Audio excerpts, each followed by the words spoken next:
Welcome back to another Explainer. Today, we're diving into something, well, something pretty profound. We're completely shifting how we look at our careers. You know that daily grind? We're talking about moving way beyond that, turning what usually feels like a total chore into this massive source of personal and honestly spiritual fulfillment. So let's just get right into it. So ask yourself, are you truly dedicating your life to your work? Do you actually feel a calling? Because let's be real, for a lot of us, that alarm clock goes off, we drag ourselves out from under the covers, and we just kind of go through the motions. We work to pay the bills, literally counting down the minutes until Friday.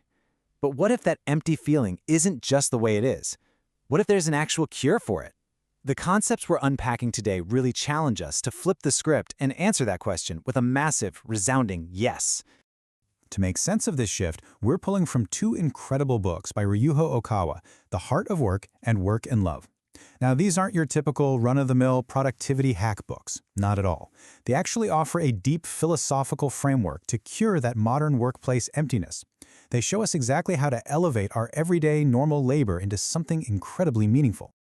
Okay, here is how we're going to break this down today. First, we'll look at the true essence of work. Then, we'll walk through 3 core pillars to completely transform your career: finding your true calling, unlocking the power of enthusiasm, and cultivating a heart of gratitude. Finally, we'll wrap it all up with the joy of creation. It is basically a roadmap from just surviving to working for absolute joy. All right, starting off with part 1, the true essence of work, basically establishing our baseline. Before we can elevate our work, we have got to understand a really fundamental difference: the difference between how humans and animals approach labor. Think about it. In the wild, animals work purely off instinct, right? They hunt just to eat, just to survive another day. And if we only see our jobs as a way to put food on the table, we're kind of operating on that exact same biological level. But for us humans, the purpose is completely different. The source text points out that what really separates us is the chance to find the joy of creation in our work, a profound joy bestowed by the divine. It's this higher spiritual opportunity that takes a regular Tuesday task and turns it into a much higher pursuit. Moving into Section 2, Finding Your True Calling. This is our first pillar. So, how do we actually tap into that human purpose? It starts with a concept called tinmay, which translates to a calling. But according to the text, a calling isn't just, some career path you chose because of a high school aptitude test. It is the deep, unshakable belief that your work is a divine vocation. It has a value so incredibly profound that it's actually worth risking your life for. I know, that sounds intense, right? It's a massive paradigm shift. It challenges us to look at our daily spreadsheets, our customer calls, or our physical labor, and find that ultimate level of value in them. Because when you genuinely believe your job is a divine calling, the amount of care you put into it, it just skyrockets. Okay, Section 3, The Power of Enthusiasm. Pillar number 2. Now, once you have that deep internal belief, you need an engine to actually drive it. A lot of times we assume the smartest people in the room are just going to automatically succeed. But the source material highlights a really fascinating paradox. You could have off-the-charts intelligence, be an absolute, literal genius, but if you don't have drive, that intellect is completely useless on its own. Deep enthusiasm is the raw, essential force that actually clears the path ahead. Seriously, no matter how brilliant you are, if you don't have that fire of enthusiasm burning behind your calling, you are not going to be able to push through the inevitable roadblocks in your career. Bringing us to Section 4, a heart of gratitude, our third and final pillar. This pillar is all about our external relationships, and the text gets very specific about the direction of our gratitude. It's not just a vague feeling. First, your gratitude needs to flow outward to your customers, the people who actually receive and rejoice in your work. When someone is happy with what you've done, that is a huge blessing to be thankful for. Second, that gratitude should be directed toward the divine, specifically referred to as Buddha in these texts, who actually gave you the opportunity to work and create in the first place. And here is the best part. Cultivating this specific two-way gratitude isn't just about being a nice person. It acts as this incredible driving force that opens up luck and fortune in your career. It literally creates a positive, self-sustaining feedback loop of success. Finally, Section 5, the joy of creation, the absolute peak. So once you've got those 3 pillars locked in, a true calling, undeniable enthusiasm, and deep gratitude, you reach the summit. Work is no longer just about survival. It totally transcends that to become the ultimate expression of the joy of creation. By applying these 3 pillars, you're completely rewiring your day-to-day life. You stop laboring like an animal just looking for its next meal, and you start creating as a human being. You take the daily grind, the chores, the stress, and you transform all of it into a deeply rewarding spiritual practice. Work genuinely becomes a joy. It becomes your masterpiece. It becomes life itself, just fully realized and appreciated. And that brings us to one final, absolutely crucial question. How are you going to approach your very next day of work? Tomorrow morning, when that alarm starts blaring, are you going to tackle the day just trying to survive? Or will you choose to step into your calling, ignite your enthusiasm, show some profound gratitude, and actually experience that joy of creation? The choice is 100% yours. And, well, you've now got the exact blueprint to make it happen. Thanks so much for diving into this explainer with me, and I really hope you take these powerful insights right into your next workday. Okay, picture this. You're staring at an absolute mountain of unread emails. And meanwhile, your actual needle-moving work is just piling up. If you've ever felt like you're working incredibly hard but somehow going absolutely nowhere, or if you're just totally drained from navigating tricky office politics, well, you are in exactly the right place. Welcome to this explainer. Today we're diving into a real masterclass in professional productivity and interpersonal dynamics, pulled straight from the core principles of methods of work. We're going to unpack a highly structured, super practical methodology designed to help you completely master your daily tasks and objectively navigate your workplace. We'll break down exactly how top performers frame their goals, how they categorize their time, and crucially, how they handle the people around them. Let's get right into it. In the chaos of modern work, the endless emails, the sudden meetings, the constantly shifting deadlines, it is so incredibly easy to just put your head down and march forward. But honestly, marching without a compass? That just means you're walking in circles. You're burning a ton of energy without actually making any real progress. Think of the methodology we're exploring today as your very own golden compass. It's designed to give you a true north, making absolutely sure that every single ounce of effort you put in is actually taking you closer to your ultimate professional destination. So, here's our roadmap for today. First up, grasping the big picture. Then we'll look at the ABC task method. And finally, we'll dive into the workplace dynamics matrix. All right, part 1, grasping the big picture. We have to frame our work first. You know how tempting it is to just jump straight into the granular details of a new project? Well, the source material emphasizes that doing that is a guaranteed recipe for losing your way. You really have to understand the scope of the landscape before you take your first step. This methodology requires breaking your work down into 3 distinct conceptual phases right out of the gate: large, medium, and small. To really make this click, let's use a running example. Imagine you're tasked with launching a massive new product. Step 1 is the large concept. This is your overall goal, the ultimate why. So it isn't just launch a product, it's more like dominate a new market segment by Q4 and hit 1 million in sales, right? Once that grand outcome is locked in, you move to step 2, the medium concept.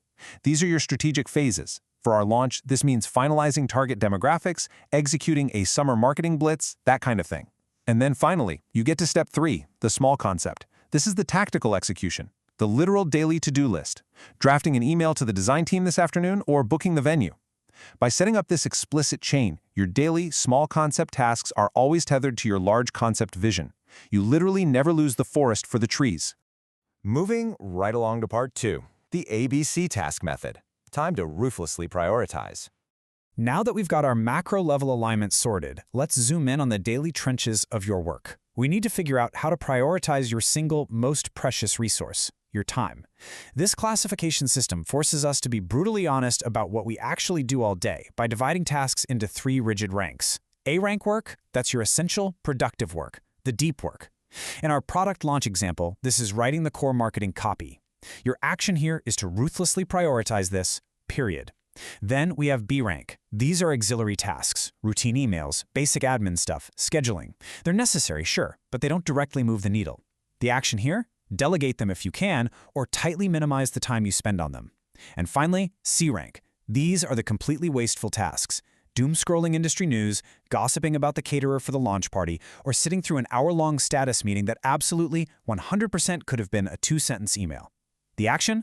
Eliminate them entirely. They are literal time thieves. Look, we all like to think we spend our days crushing it in that highly productive A-rank zone, but the reality is usually a bit different, isn't it? Take a second to just honestly reflect on this. How much of your day is being stolen by C-rank work? Or, and this is even more insidious, How often do you use B-rank auxiliary tasks to completely procrastinate on doing the hard A-rank work? Doing easy, busy work just to feel productive is a massive psychological trap we all fall into. But if you don't actively audit your day and cut out that C-rank waste, you are never going to have the actual bandwidth required to execute your biggest goals.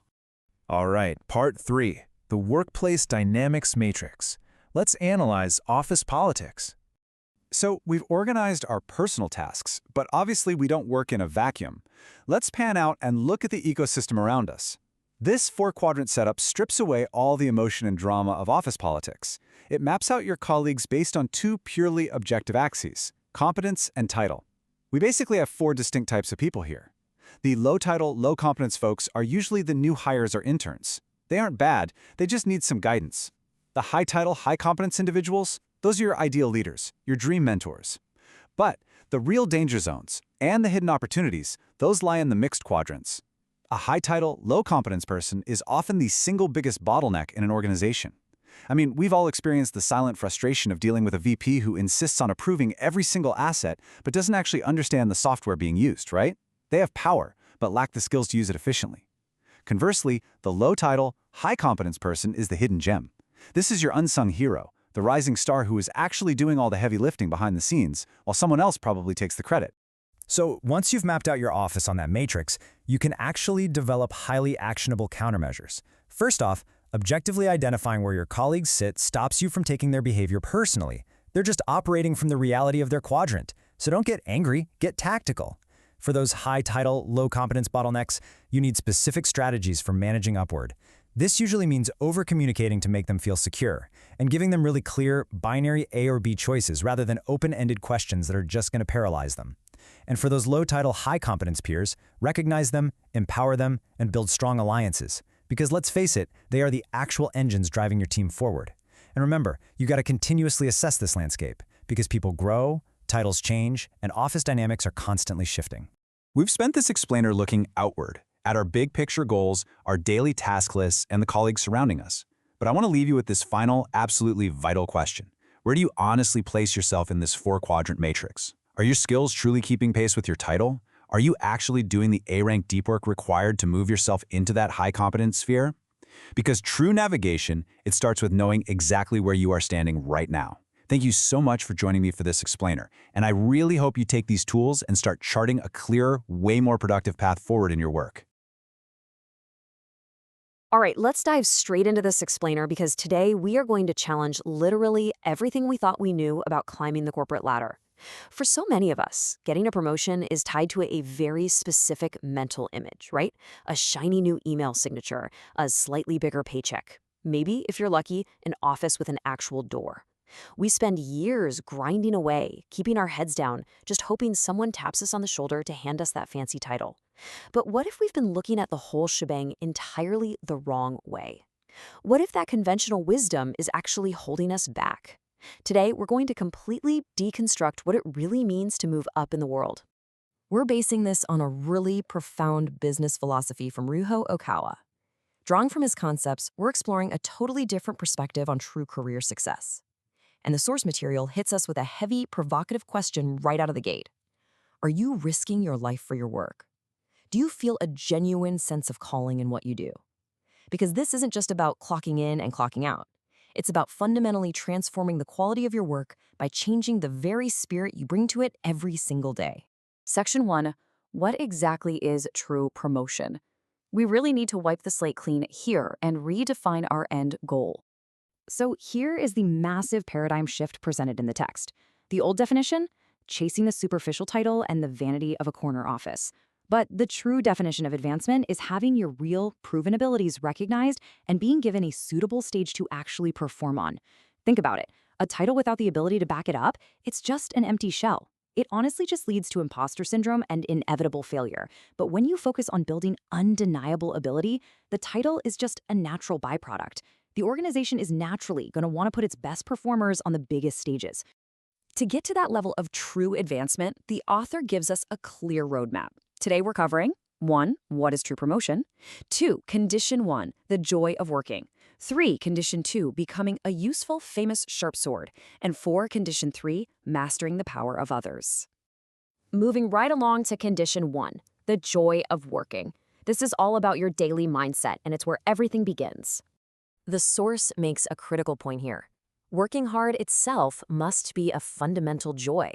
The very first prerequisite for advancing is that dedicating yourself to your work absolutely cannot be a painful chore. It needs to be a source of intrinsic happiness. Actually, let's be real. If you wake up every morning dreading the tasks ahead of you, and you just view the grind as a painful trade-off for a paycheck, you are fundamentally misaligned with what it takes to get promoted. The top performers, the ones who get handed those larger stages, they find a deep, resonant joy in the act of working hard. It's that passion that fuels the stamina you need to excel. Okay, section 3. Condition 2, becoming a useful, famous sword. Once you have that internal joy locked in, it's all about the concrete value you provide. The source states you must become a useful person. Now, I know that might sound a little basic at first glance, but let's break down that definition. It means providing practical value, efficiency, and effectiveness to others in the organization. It means you aren't just taking up space or doing the bare minimum, right? Your presence actively makes the whole operation run smoother. And the author uses a really fascinating martial metaphor to explain exactly what this looks like in practice. I love the contrast on this slide. The author explicitly warns against being a blunt sword. Imagine a manager trying to use a dull blade to cut through a problem. It takes immense effort, it completely drains the energy of the person wielding it, and the result is just sloppy. If your boss constantly has to micromanage you, or fix your mistakes, or hype you up, you're a blunt sword. You are draining the organization. Instead, you're urged to refine your skills until you become a famous sharp sword. A sharp sword cuts through problems effortlessly. It's reliable, it requires very little force from the wielder, and because of that, it is highly valued and protected. You have to hone your skills until you are that sharp, indispensable asset. Finally, section 4, condition 3, mastering the power of others. This is the climax of this philosophy, shifting from individual effort to collective synergy. The math of synergy is simple but powerful. 1 + 1 is greater than 2. You could be the absolute sharpest sword in the armory, finding immense joy in your work, but at the end of the day, you're still just one person. True leaders rely on a multiplier effect. Individual heavy lifting can only take you so far. According to the source, the ultimate condition for true promotion is mastering the ability to utilize the strengths of other people. And to be clear, this isn't about manipulation. It's about orchestration. It's moving beyond your solo efforts and synergizing team strengths. You need to identify what others are good at, direct their collective energy toward a unified goal, and multiply that output. If you only get results through your own brute force, your value is literally capped by the hours in a day. But if you can empower 5, 10, or 100 people to operate at their absolute best, your value becomes limitless. That's a real game changer. That is when you are handed the keys to the kingdom. As we wrap up this explainer, I really want you to reflect on your own daily work ethic. What kind of advancement are you truly striving for? Are you just chasing a title? Or are you forging yourself into a sharp sword ready for your true calling? Are you playing office politics, hoping for a hollow promotion? Or are you doing the real, foundational work? Find the joy in the grind, hone your skills to become that famous, sharp sword, and learn how to multiply the talents of everyone around you. Because I promise you, when you fulfill those 3 conditions, you won't even need to ask for a promotion. The organization will absolutely demand that you take the stage. Thank you so much for joining me on this deep dive, and I challenge you to bring these principles into your work starting today. All right, let's dive right into this explainer. Today, we're going to totally flip the script on everything society has taught us about success, and more specifically, what it actually means to be truly elite. You know, we all grow up with this very rigid blueprint, right? Get the prestigious degree, secure the flashy job title, climb that corporate ladder. But what if that whole blueprint is just completely flawed? What if we've been chasing a totally fragile illusion this whole time? Well, in this session, we're unpacking some seriously transformative concepts from our source materials that completely redefine the absolute peak of professional and personal achievement. Get ready, because this might literally change how you look at your entire career trajectory from here on out. So, to set the stage, I want to kick things off with this incredibly profound question drawn straight from our source material. Are you risking your life for that work? Do you feel it is your calling? I mean, wow, that hits hard, doesn't it? Usually, we're asking ourselves things like, hey, does this job pay well? Or is this going to look good on my LinkedIn? But asking if you feel a true calling, a sense of duty so deep that you'd literally dedicate your life force to it, that elevates our day-to-day grind from just a simple transaction to this deeply spiritual endeavor. Keep that question burning in the back of your mind as we go through this. Now, the core insights we're breaking down today are rooted in two really powerful foundational texts, The Heart of Work and Work and Love. These sources lay out a framework that meticulously tears down those traditional, superficial metrics of success we were just talking about. Instead of hyperfixating on typical corporate ladders, they introduce us to this game-changing concept of the super elite or the true elite. They don't look at success as this final destination you just arrive at. No, it's an ongoing alignment of your inner spirit with your outward output. It's a massive paradigm shift for sure. Section 1. The Fake Elite Illusion. Let's talk about the fragility of superficial status. You see, society almost always defaults to this fragile illusion. We all know those people who look absolutely perfect on paper, right?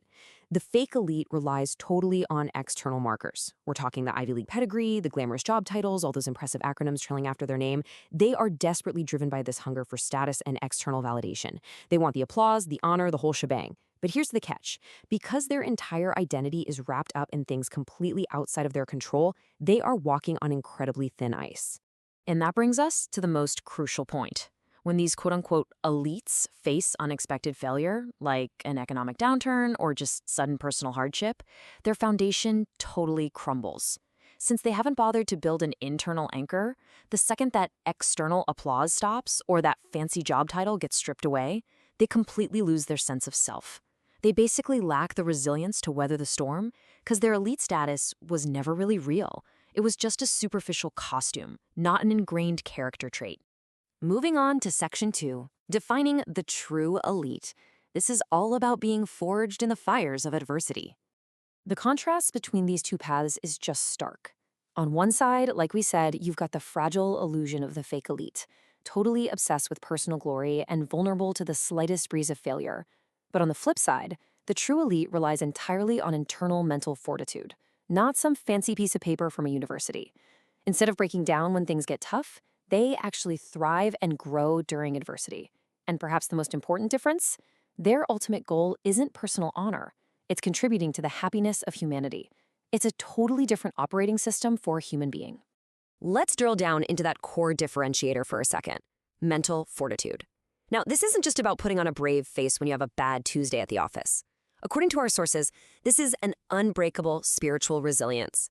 It means having a spirit so strong that when you are plunged into periods of real misfortune, obscurity, or total lack of recognition, you don't turn bitter. You don't throw in the towel.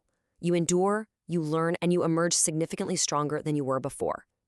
True elites possess this immense mental fortitude, and they just straight up refuse to let their worth be dictated by temporary circumstances. Section 3. Expanding the soul. Time to move beyond the ego. So, for the true elite, their primary ambition isn't stocking up wealth or making sure their name is in the headlines. No, their main ambition is expanding the actual capacity, the vessel, if you will, of their soul. They look at every single challenge, every project, every late-night interaction as a golden opportunity to stretch this inner vessel. They're constantly making it larger, more capable of holding wisdom, empathy, and raw strength. In that true elite status, it is deeply, deeply intertwined with love and a profound sense of duty. When you're focused on expanding your soul, your ambition naturally stops being selfish. It completely transforms. Your daily work stops being just this annoying job you do to pay the bills, and it turns into a genuine spiritual calling. You are showing up out of a love for the craft, a love for the people you're serving, and this overriding duty to leave the world just a little bit better than you found it. All right, Section 4, preparing for the future. Let's look at the daily grind of greatness. These steps really highlight that being a true elite isn't just some lofty, philosophical state of mind. It is a gritty, daily, and honestly often unglamorous grind of preparation. Step 1 is having the foresight to anticipate changing times. These folks are always looking ahead, constantly reading the currents of society. Step 2 is incredibly vital, relentless self-improvement during periods of obscurity. That means doing the really hard work when absolutely nobody is there to clap for you. Why? So that in Step 3, the very moment the world shifts and humanity actually calls upon them, they are locked, loaded, and capable of delivering absolute maximum effort. There's this quote that just perfectly captures the absolute essence of their resilience. Do not neglect self-improvement, even in an era of misfortune. Think about it. When a fake elite faces a rough patch or an era of misfortune, they complain, they stagnate, they blame the economy or the world. But when a true elite is in that exact same situation, they hit the books, they practice their craft, they relentlessly sharpen their skills, because they recognize that obscurity is really just a training ground for the exact moment they'll be needed most. Which brings us to Section 5, a calling for humanity, the ultimate purpose of the true elite. This right here is where everything culminates. The true elite don't build up all this incredible mental fortitude and expand their soul just to sit on top of a mountain and feel vastly superior to everyone else. Not at all. They use all of it, their expanded capacity, their quiet, relentless preparation, their unshakable resilience, solely to elevate other people. Their ambition is always dedicated outward, focused entirely on the happiness and progression of humanity. They become these incredibly strong pillars that society can lean heavily on when times get tough, simply because they've spent their entire lives forging themselves into something unbreakable. So, as we wrap up this explainer, I want to leave you with a final, really provocative thought to chew on today. Take a hard look at your daily habits, your real motivations, and how you actually handle setbacks. Ask yourself, are you merely building a resume, or are you expanding your soul? Look, the path of the true elite is definitely not the easy one, but it's really the only one that leads to a legacy of genuine meaning and unbreakable strength. Thanks so much for joining me to unpack these incredible sources today. I really hope this challenges you to redefine your own path moving forward. Okay, let's dive into this. Why do people work? I mean, if you ask someone on their morning commute, they'll probably just laugh and say, well, to pay the bills, obviously. We are so universally accustomed to that daily 9-to-5 grind, right? The endless emails, the meetings, the constant countdown to the weekend. But what if the highly transactional nature of just trading our time for a paycheck is actually blinding us to a much deeper, more profound calling? Today, we are going to challenge those everyday assumptions. Welcome to this explainer. Today, we're exploring a really unique, fascinating philosophical framework on career and purpose, introduced by author Ryuho Okawa.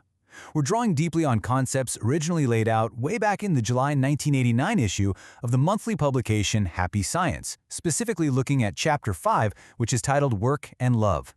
We're going to impartially unpack how this source material presents a totally radical redefinition of our daily labor.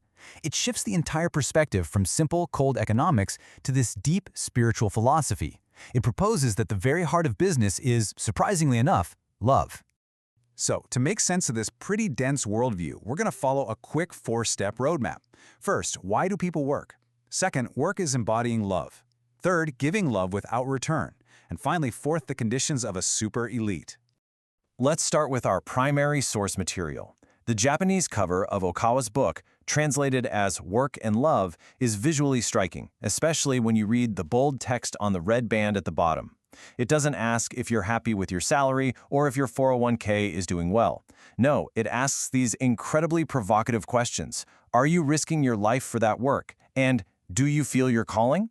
It immediately sets the tone, letting us know we are operating way outside the bounds of a traditional business seminar here.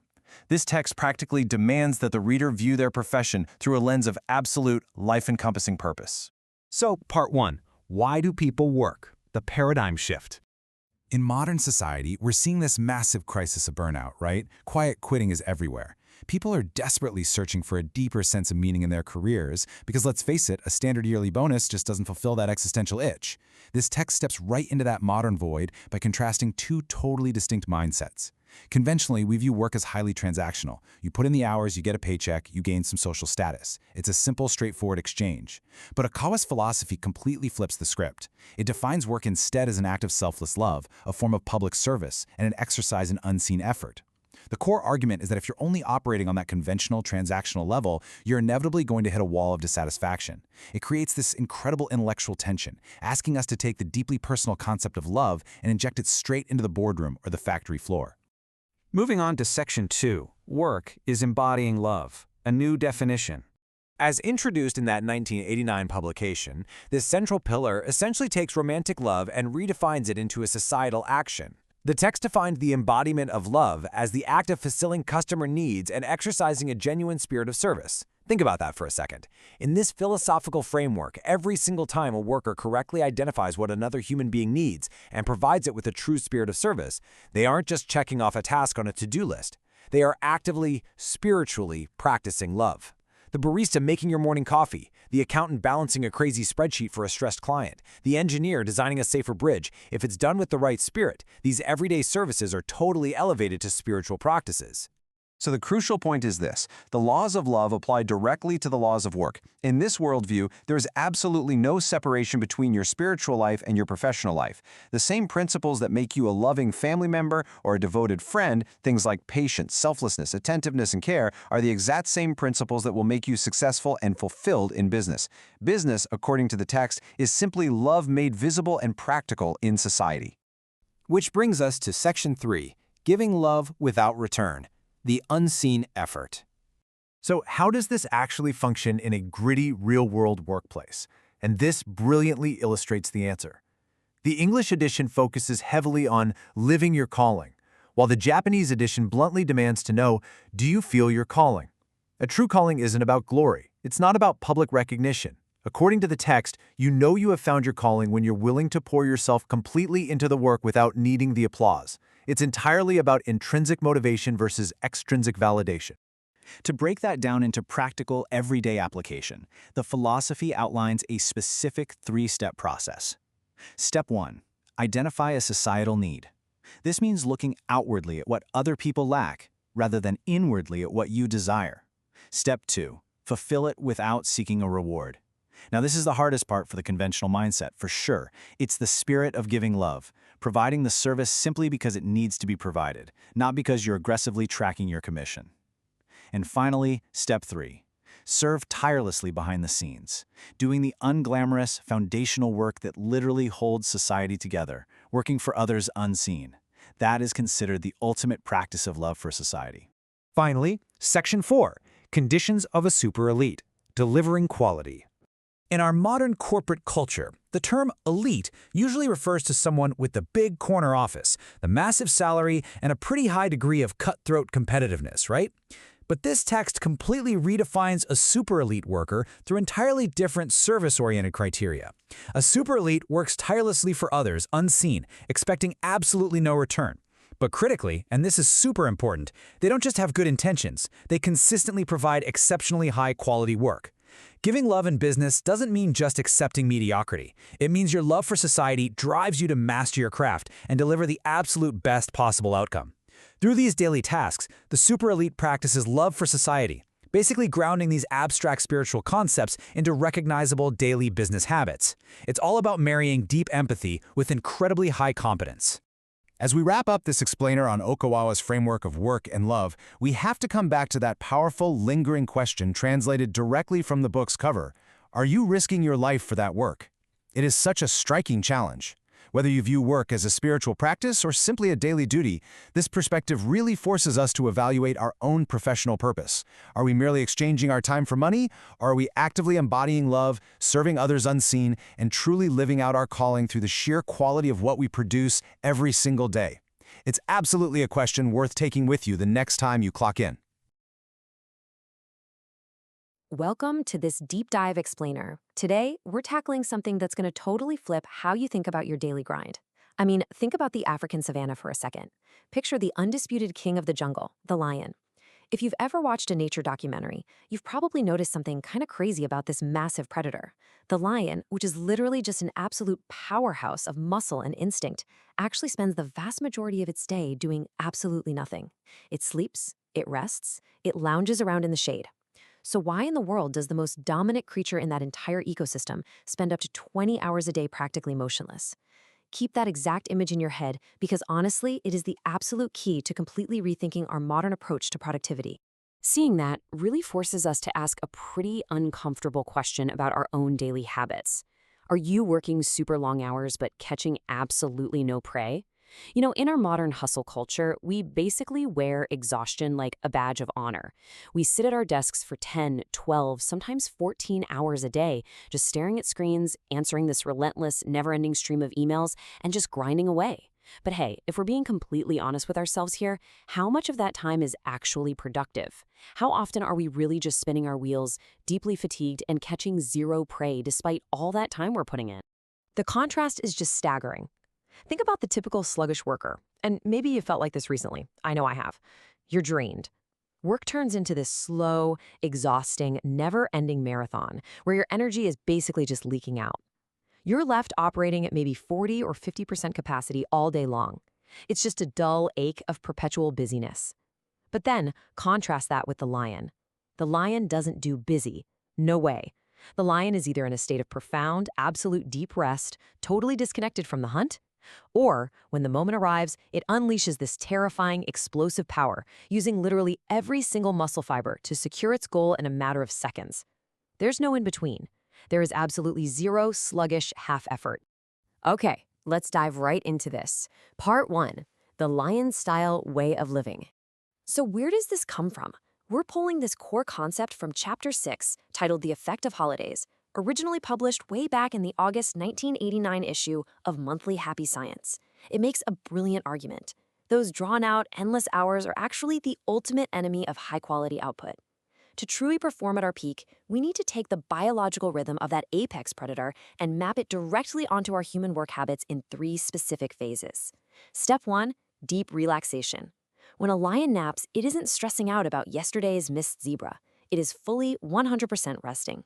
For us, that means taking our holidays and downtime incredibly seriously.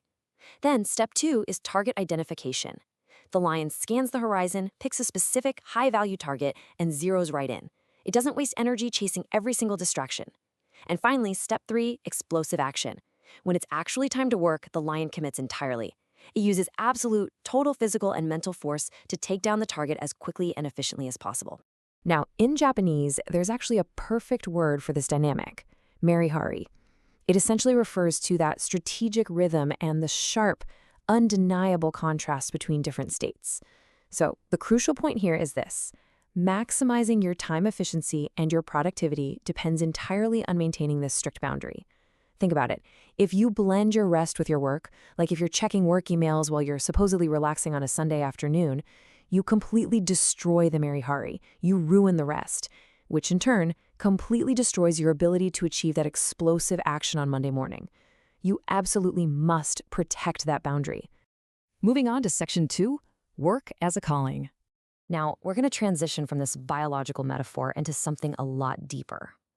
Because, you see, adopting the lion's rhythm isn't just a simple productivity hack so you can finish your paperwork faster. It fundamentally ties into the philosophical core of why we even work in the first place, and how we really need to elevate our entire approach to our daily tasks. We're moving into the concept of viewing work not just as some chore, but as a genuine calling. From the text, The Heart of Work, 10 Keys to Living Your Calling, we learn that working like a lion, reserving your energy, protecting your downtime, and striking with that explosive precision is ultimately about conserving energy for your soul's true purpose.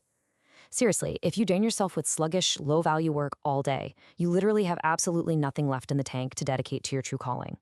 This philosophy teaches us that preserving our energy through deep, restorative rest is what allows us to bring a profound, impactful focus to the work that truly matters. Let's move to Section 3, Conditions of a Super Elite. Let's see how this builds, because we're shifting our focus now to look at what fundamentally separates an exhausted everyday employee from what the texts describe as a top-tier, super elite professional. It's one thing to understand the lion rhythm in theory, right? But it's a whole other ballgame to embody it as the absolute standard of your professional life. Now, what's really interesting here is how, when we look at the themes in The Heart of Work alongside work and love, we see this massive, powerful thematic alignment. Just like a compass symbolizes navigation, direction, and purpose, both of these sources emphasize that a true professional doesn't just work hard. They work with ultimate passion and strategic direction. They know exactly when to rest the compass and when to follow it with unyielding, explosive energy. To really grasp the stakes here, we have to look at one massive, incredibly provocative question pulled straight from the source. Are you risking your life for this work? Do you feel it is your calling? Wow. That demands to know if you are bringing that lion-like intensity to your profession. Because if you're constantly exhausted from sluggish, disorganized, drawn-out work, you couldn't possibly answer yes to this. No way. You can only risk everything and pour your absolute soul into your work when you're operating from a place of fully restored strength. Which brings us to Part 4, Reaching Your Peak Condition. So, what does this all mean? How do we bring this high level philosophy back down to earth? How do we make sure that when it's time to answer that calling, we actually have the explosive energy required? Well, it essentially comes down to actively engineering your life so that when the moment to strike arrives, you are the absolute best version of yourself. And this brilliantly illustrates the exact actionable steps we must take to completely transform our daily output.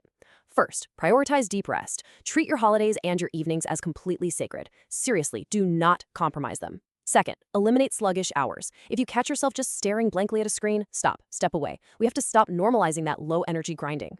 And third, apply explosive focus. When you finally sit down to accomplish a task, eliminate all distractions and attack it with every single ounce of your intellectual and creative muscle.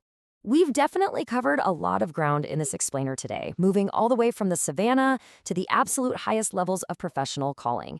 But as we wrap up, I really want to leave you with a thought that I hope stays with you long after this is over. Will you just continue the endless, exhausting grind, wearing yourself down for minimal results? Or will you reclaim your energy, master your rhythm, and hunt like a lion today? The choice is entirely up to you.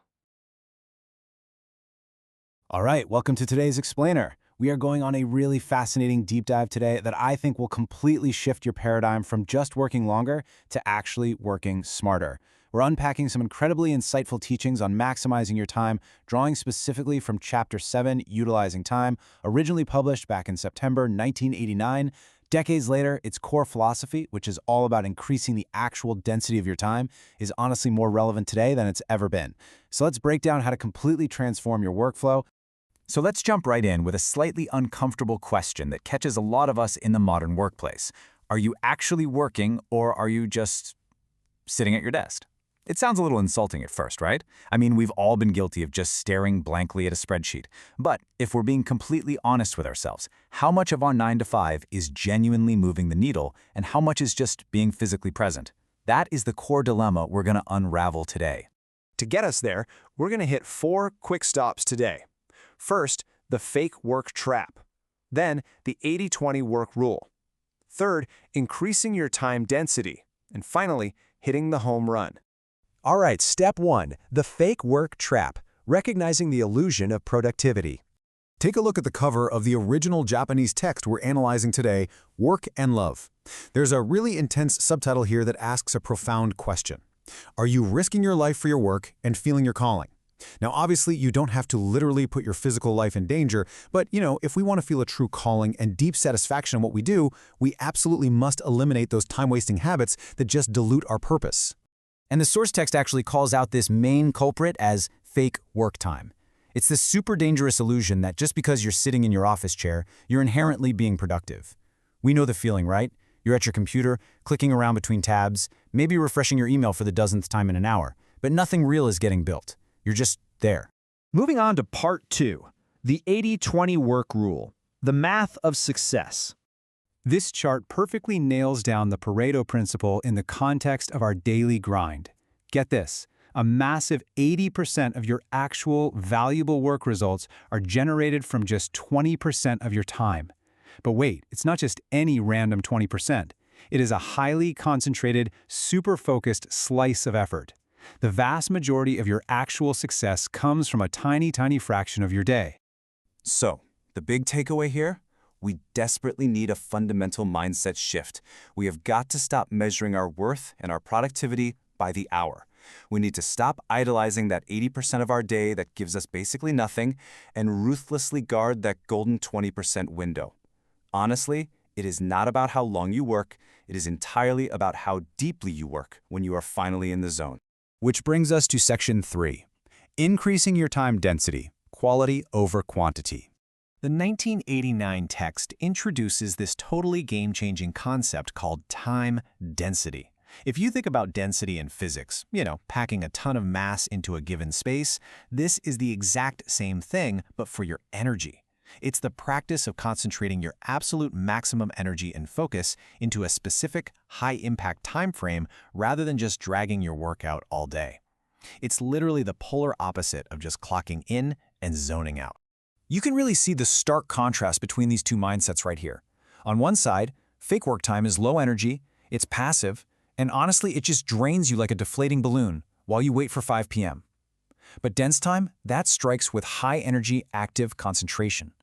Increasing your time density means you're actively choosing to flip a switch, going from a passive desk-sitting state into a lightning-focused strike. So how do we actually do this? The text gives us 3 very clear steps.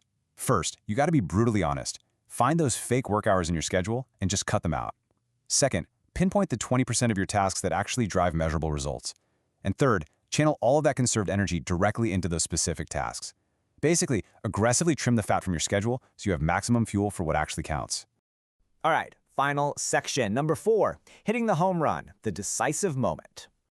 The original text uses this fantastic, universally understood baseball metaphor that just hits the nail on the head. It says to pour all your energy into the decisive moment to hit a home run. Think about a pro batter at the plate. They're not just wildly swinging at every single pitch to look busy, right? They wait, they focus entirely, and when that perfect pitch finally comes, they unleash absolutely everything they have. That concentrated, decisive moment is exactly what separates a win from a loss. When we look at the cover of the English edition here, titled The Heart of Work, it really brings this whole theme together. Finding the true heart of your work doesn't mean grinding yourself into dust with endless busy work. It demands deep, concentrated impact. We have to stop wasting our precious energy on mundane stuff so we actually have the power to take those huge, impactful swings when the moment finally arrives. So, as we wrap up today's explainer, I want to leave you with a bit of a challenge. Take a hard look at your calendar for tomorrow. Be totally honest with yourself. Where are you just sitting at your desk doing fake work? And once you spot it, how are you going to reclaim that time, crank up your time density, and swing for your own home run? Keep that in mind when you log on tomorrow. Thanks so much for diving into this with me today. Welcome to today's explainer. So today we're diving into this really fascinating concept, how we can actually unlock infinite human potential just by fundamentally changing our relationship with the daily grind. I mean, if you've ever felt like your day-to-day job is just this endless sequence of tasks, or if you're feeling totally burnt out and uninspired, well, you're definitely in the right place. We're going to examine a totally unique perspective on how to view our careers, our struggles, and honestly, our ultimate purpose. So let me ask you this. Are you putting your life on the line for your work? Okay, I know that sounds incredibly intense, right? But this isn't about working yourself to the bone or sheer exhaustion. It's actually a profound challenge. It's asking us to reflect on whether we are truly deeply invested in our current career paths. Like, do you feel a real sense of destiny in what you do? Or are you just, clocking in and clocking out? Because as we'll see, the difference between those two states is literally the difference between a life of mediocrity and a life filled with boundless energy. To really get to the bottom of that, we're unpacking a couple of foundational works by Ryuho Okawa, The Heart of Work and Work and Love. Specifically, we're going to dive deep into the profound concepts that originally came from Chapter 8, which is titled Human Potential. This was first published way back in the October 1989 edition of the Happy Science Monthly. This text is honestly a masterclass in professional and spiritual development, and we're going to distill its absolute most transformative teachings for you today. All right, moving into Section 1, the true meaning of work, forging your destiny. So before we can unlock any of this hidden potential, the source suggests that we really have to strip away this common idea that work is just a transaction, trading your time for a paycheck. Instead, it presents this foundational premise. Your mindset toward your daily work isn't just about having a quote-unquote good attitude for your boss. It's actually the literal mechanism, the exact tool that you use to carve out your ultimate fate. Think of it like this. Every single email you send, every project you touch, every interaction, it's a hammer striking the anvil of your life. If you approach work with a mindset of just trying to survive the day, well, your destiny is going to reflect that exact limitation. But if you approach it as the forge where your actual character is shaped, that's when you take active control of your destiny. Let's move to Section 2, Adversity as a Springboard, the Power of Frustration. Now, what's really interesting about this is that taking control of your destiny certainly doesn't mean the path is going to be easy. Any career worth pursuing is going to be paved with inevitable difficulties, moments of real darkness, and heavy setbacks. The text actually redefines a feeling that we usually try to avoid during these moments. It's this Japanese concept of kuyashisa, which translates roughly to a really deep frustration, or the stinging regret of failure. Usually when we feel defeated at work, we think of it as a roadblock, right? Like a sign to just give up. But the text urges us to reframe this completely. This frustration is absolutely not a stop sign. It's vital fuel. It is the necessary kinetic energy, the ultimate springboard for developing ironclad willpower and triggering massive self-growth. So how does this actually work? Well, this transformative progression starts with encountering those inevitable setbacks. Maybe you got passed over for a promotion or a business venture just totally failed. Step 2 is feeling the raw sting of that frustration. And the key here is don't numb it. You have to actually feel it. Because step 3 is where the magic happens. You convert that seemingly negative emotion into pure willpower. You use that sting to say to yourself, I will be better. I'm going to overcome this. And then finally, step 4, that willpower translates into profound, undeniable self-growth. You are literally using the heavy weight of failure to build your professional muscles. Okay, section 3, chasing the ideal, beyond the status quo. Once you've actually learned how to metabolize those past failures into fuel, it's time to project a higher, grander future possibility. There's this sharp contrast drawn between the status quo mindset, which is just being complacent with your current reality, and the idealized mindset, which is the constant, relentless visualization of the highest possible outcome. The source makes this crystal clear. True human potential simply cannot coexist with complacency. I mean, if you're perfectly comfortable, you're not growing anymore. You have to actively reject the status quo if you ever want to tap into a deeper well of energy. So the core attitude required here is to basically never be satisfied with the present. Now this doesn't mean you should be ungrateful for what you have, not at all. It just means you have to maintain a healthy, driving hunger for improvement. It's that ability to look at any situation, any project, any process, and constantly idealize it, always asking, how can this be better? What is the ultimate version of this? That is a non-negotiable trait for unlocking your deeper human energy. It's what keeps the mind sharp and the spirit totally ambitious. Moving right along to section 4, devotion to the sacred, transcending the self. So we've got the willpower from our frustration, and we've got this constant drive toward the ideal. But eventually, personal ambition is going to hit a ceiling. We have to contrast working strictly for personal self-interest with what the text calls devotion to the sacred. In Japanese, the text refers to a junzuru kokoro, which means a heart that surrenders or devotes itself entirely. Now, when we say sacred in this professional context, it means something much larger than just your own ego. It means surrendering your immediate personal gain for the good of society, or the good of your team, or some higher ethical calling. It's that huge shift from asking, what's in it for me, to asking, how can my work actually serve the greater good? And according to the source, this specific act of self-transcendence is the exact trigger that releases unprecedented human energy. Think about it. When you're no longer just dragging the heavy weight of your own ego around all day, you become a conduit for something much, much larger. A selfless heart isn't just morally good either, it's incredibly practical. It completely removes the friction of anxiety and greed, which then allows you to generate massive, infinite energy for your daily tasks. You basically become tireless, simply because the work is no longer just about you. Which brings us to section 5, unlocking infinite potential, the journey complete. We have covered some incredibly deep ground today, moving from the daily grind all the way up to sacred devotion. Let's move to see how this builds together into a really clear, actionable path. Essentially, your hero's journey. Step 1, face your adversity without flinching. Step 2, use the sting of that frustration to harness unbreakable willpower. Step 3, direct that willpower to constantly aim for the ideal, totally rejecting complacency.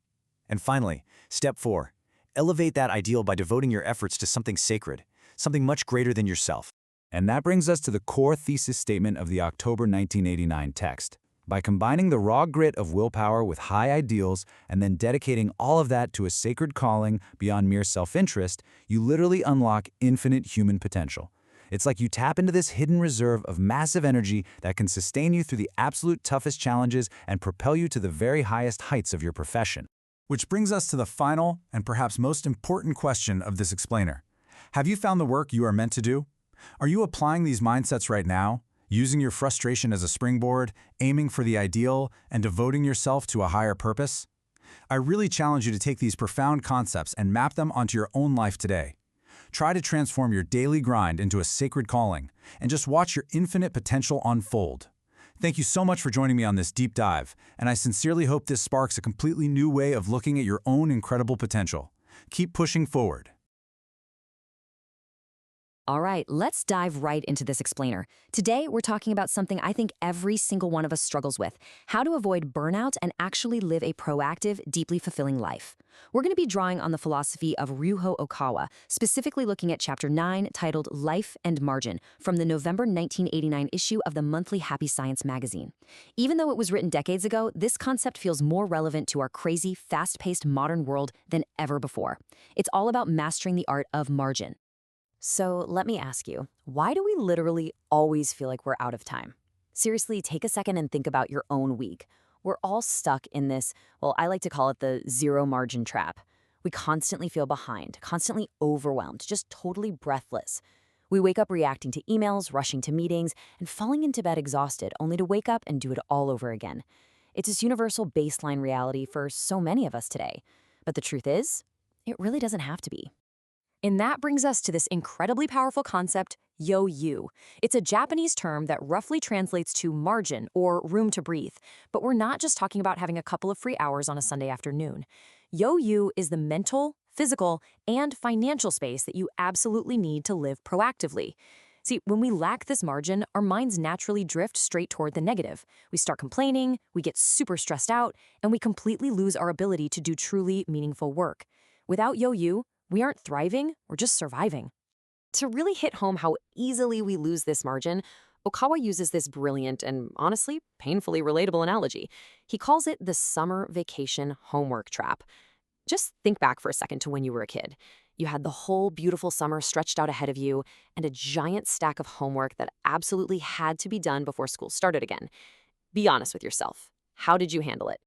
Okay, picture it. It's July, pure relaxation. The homework doesn't even exist in your mind. Then we hit mid-August. You know it's there, but you're actively ignoring the problem. Maybe you're feeling that tiny, growing knot of dread in your stomach, right? And then, August 31st, total panic. Just frantic scribbling at the kitchen table trying to get it done.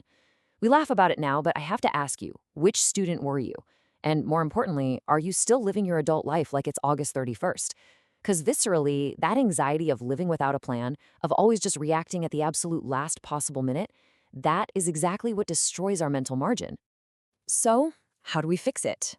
Well, the antidote to that frantic August 31st panic is what Okawa calls the prep-type life, or Yoshu-gata jinsei. It's exactly what it sounds like. It means planning ahead, anticipating what needs to get done, and tackling it early.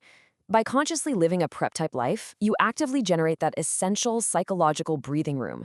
You aren't just managing your time better, you are literally manufacturing your own peace of mind. When you actually put these two mindsets side by side, the difference is just night and day.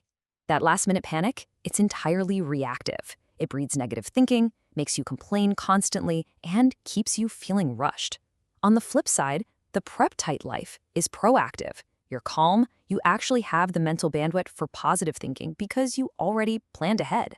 Just shifting from that reactive panic to a proactive plan completely alters your daily emotional state. It's a total game changer. But okay, we've got to talk about the physical reality here. It's super easy to just sit here and say, hey, be proactive. But Okawa grounds this in a very harsh truth. You actually cannot sustain mental margin without securing financial margin first. They are deeply, inextricably linked. Your psychological breathing room is built directly on top of your economic reality. Think about your income for a second. You naturally have your living expenses, and then your discretionary spending. But that third piece of the pie, savings, that is your actual tangible margin. Carving out a specific, dedicated portion of your income for savings is absolutely non-negotiable for true economic stability. If you're spending exactly what you earn, or even worse, more than you earn, you are basically living a financial August 31st. And here's the so what of it all. When you enforce that financial discipline, it instantly secures your economic stability, which immediately reduces your underlying daily anxiety. It eliminates all that money-related complaining, which clears a massive amount of negativity right out of your mind. By simply managing your finances proactively, you create true mental margin. You are quite literally buying yourself the psychological space you need to think bigger and aim higher.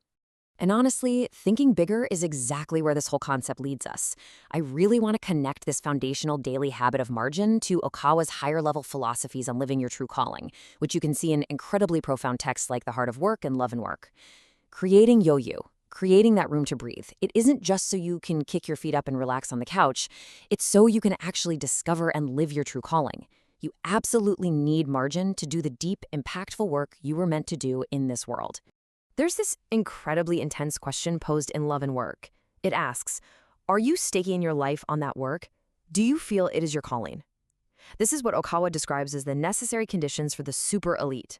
And actually, scratch that, it's not elite in some arrogant, wealthy sense, but elite in the sheer quality of your dedication and the love you pour into what you do. You cannot stake your life on your work if you are constantly panicked about tomorrow's deadlines or, how you're going to pay next month's rent. So, bringing it all together, it ultimately comes down to this. Margin is the absolute foundation of your calling. Period. You can only pour your whole heart, your love, and your life into your work when you aren't drowning in the day-to-day panic of zero margin. This prep-type life and just basic financial discipline, they aren't just boring adult chores. They are the essential, empowering stepping stones to achieving true greatness and profound fulfillment in your career. Which leaves us with a pretty big question. And I want to leave you with this provocative thought to chew on. What is one thing you can prep for tomorrow to buy yourself peace of mind today? Stop living on August 31st. Take control, plan ahead, save a little more, and empower yourself to create your own yo-yo. Because when you create room to breathe, you create the room to grow into your true potential. Thank you so much for joining me on this explainer, and I will leave you to ponder that question. Catch you next time. Okay, let's jump straight into this explainer. Today, we're decoding a totally game-changing concept for ambitious professionals, and we're pulling this directly from Chapter 10 of the December 1989 issue of Monthly Kofuku Nikagaku. Look, if you consider yourself a high achiever, or even if you're just aiming to be one, what we're about to unpack is going to completely reframe how you look at your daily routine. We are talking about the ultimate secret to a healthy, enduring life in the high-stakes business world. You see all this messaging out there about dedicating your life to your work, right? Finding your calling, becoming a quote-unquote super elite. It sounds absolutely inspiring. But here's the massive paradox that so many driven people completely miss. To achieve that extraordinary level of lifelong dedication, you need a high-performance vehicle that doesn't just break down halfway through the race. And that vehicle, well, it's you. It's your physical body. So the absolute core of today's analysis really requires a massive mindset shift. The source material makes this unequivocally clear. Health management is a major responsibility for business professionals. Let that sink in. It's not a weekend hobby. It's definitely not something you just get around to when you magically have free time. It is your fundamental professional duty. If you're in business, keeping yourself in top operational shape is quite literally just as critical as hitting your quarterly targets. So here's how we're going to break down this investment thesis today. First, the professional's major responsibility. Then, strategic investment in health. Third, labor balance and sleep. Fourth, maintenance to prevent localized fatigue. And finally, living your calling lifelong. All right, let's kick things off with Section 1, the professional's major responsibility. We've got to address the harsh reality of burnout among top-tier elites. It's a very simple equation, but one we constantly ignore. If the body breaks, the work stops. Period. You could have the greatest vision, the absolute sharpest intellect, and total dedication to your calling.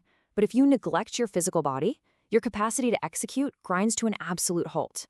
Your physical health isn't a distraction from your work. It's the very foundation of it. Moving right along to Section 2, strategic investment in health. I want you to start thinking of your body exactly like a corporate asset. In business, we all know that assets require strict capital allocation and continuous reinvestment just to keep functioning properly, right? So why on earth should your physical health be any different? The source strongly recommends proactively investing a deliberate slice of your resources, completely distinct from your work and your daily life, purely into exercise and body care.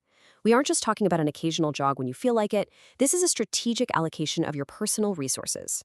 Specifically, the text advises investing a set percentage of your actual income and a dedicated portion of your daily time into this maintenance. Just really think about that for a second. Actually budgeting money and blocking out time on your calendar specifically for physical care. By intentionally allocating these resources, you're generating massive future ROI. You're ensuring your capability to perform at a high level remains totally uninterrupted for years to come. This brings us to Section 3, labor balance and sleep. For most ambitious professionals today, work consists heavily of intense mental labor, right? Sitting at a desk, strategizing, analyzing data, making high-stakes decisions. Well, the source material emphasizes the critical need to balance this intense mental strain with physical release. Think of it like a seesaw. If you're doing heavy mental labor, you absolutely need physical exercise to balance things out, ensuring your mental system doesn't just completely overload and fry. And honestly, balancing this labor is totally impossible without securing adequate sleep. Sleep is presented here not as some kind of luxury for the weak, but as the foundational maintenance for any high-performing professional. It's your non-negotiable reset button. If you are regularly cutting into your sleep just to squeeze in more mental labor, you aren't getting ahead. You're actively degrading your primary asset. Now, let's look at Section 4, Maintenance to Prevent Localized Fatigue. The text specifically warns against letting fatigue accumulate in localized areas of your body. You got to pay close attention to those high-risk zones, specifically your eyes from intense focus and screen time, and your lower back from prolonged desk work. These are massive vulnerabilities for modern corporate workers. If you just grit your teeth and ignore a stiff back or strained eyes, you are literally allowing localized fatigue to build up into a massive systemic problem. The solution here is a proactive three-step approach. First, you identify exactly where that localized strain is happening. Second, you apply targeted body care. Maybe that's specific stretches, ergonomic adjustments at your desk, or even getting professional physical care. And third, by doing this, you prevent a total systemic breakdown. By actively clearing out this targeted fatigue rather than ignoring it, you stop minor wear and tear from taking your entire system offline. Which leads perfectly into our final section, Section 5, Living Your Calling Lifelong. This really brings us to the ultimate career trajectory. Going back to that idea of the super elite. You simply cannot fulfill a lifelong calling or maintain that elite status without a durable, healthy vessel to actually carry out that mission over decades. Sure, ambition and willpower are absolutely essential, but they're housed within a biological framework that demands your respect and your upkeep. So, the definitive secret to a long, active career? It isn't just grinding harder and burning the midnight oil more than everyone else. According to this blueprint, the real secret is the proactive investment of your time and your money into your physical maintenance. It's recognizing that physical exercise, localized body care, and getting adequate sleep are the literal engines of your long-term success. That is exactly how you stay active, successful, and impactful for your entire life. I want to leave you with this final, provocative thought to take away from this explainer today. I want you to look closely at your daily schedule, look at your monthly budget, and ask yourself a hard question. Are you investing enough in your most irreplaceable asset? If the answer is no, well, it might be time to restructure your portfolio and start treating your health like the foundational capital it truly is. Thanks for hanging out with me for this deep dive. And hey, start making those strategic investments today.